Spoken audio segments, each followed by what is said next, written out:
C'est sans doute les prémices de la littérature française, déjà. C'est un texte magnifique, très très beau, écrit en décasyllabes. Et je pense que c'est une chanson de geste. Et comme toute chanson de geste, il y a de l'épique, il y a du rire et il y a du merveilleux. C'est la grande bataille de Roncevaux.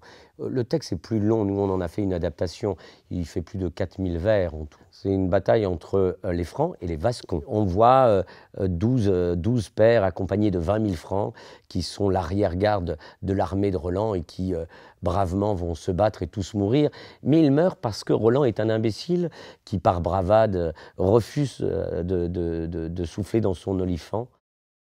Le héros stupide pour lequel on a toujours un peu d'admiration, parce que dans sa folie, il y a de la grandeur, et dans sa bêtise, il y a une enfance qu'on espère incarner.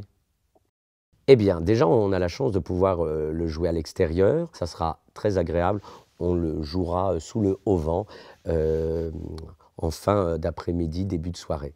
Alors, qu'est-ce qu'on va découvrir? Eh bien, on va découvrir un personnage qui est peut-être celui d'ailleurs qui aurait pu écrire la chanson de Roland, on n'en est pas sûr, qui s'appelle Turold et qui serait l'écuyer un peu foireux de Roland et qui va vous raconter cette histoire. Et en fait, il vit avec une ânesse, qui est Chippie de Brocéliande, et qui participe au spectacle. La nouveauté, c'est qu'il y a 2 poules qui sont incroyables, qui sont Durandal et Haute-Claire, et c'est une vraie folie.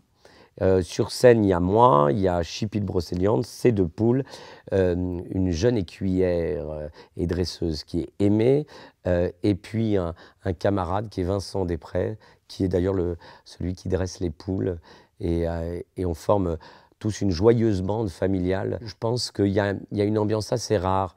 On arrive à créer de l'épique et de la dérision et du rire et de retrouver le goût des mots. Moi, je suis un clown blanc et c'est peut-être cet endroit que je défends et qui est en train de disparaître, qui m'intéresse le plus.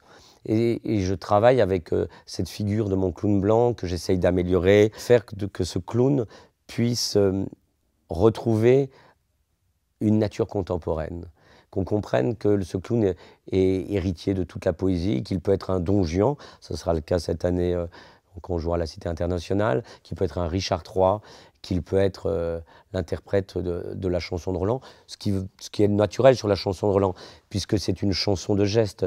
Donc le geste et la voix sont les natures mêmes qui accompagnent les clowns blancs, à mon sens. J'ai la chance de vieillir dans mon métier, c'est une vraie chance.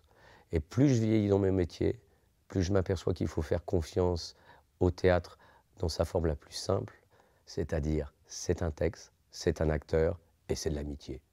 Et cette amitié, quand elle existe, elle se communique à un public qui peut y trouver tout le sens politique et humain qui lui servira au quotidien. Et si je peux créer un peu d'émerveillement et d'émotion, cela me convient. Défendre l'art dans ce qu'il a de subtil, l'émerveillement.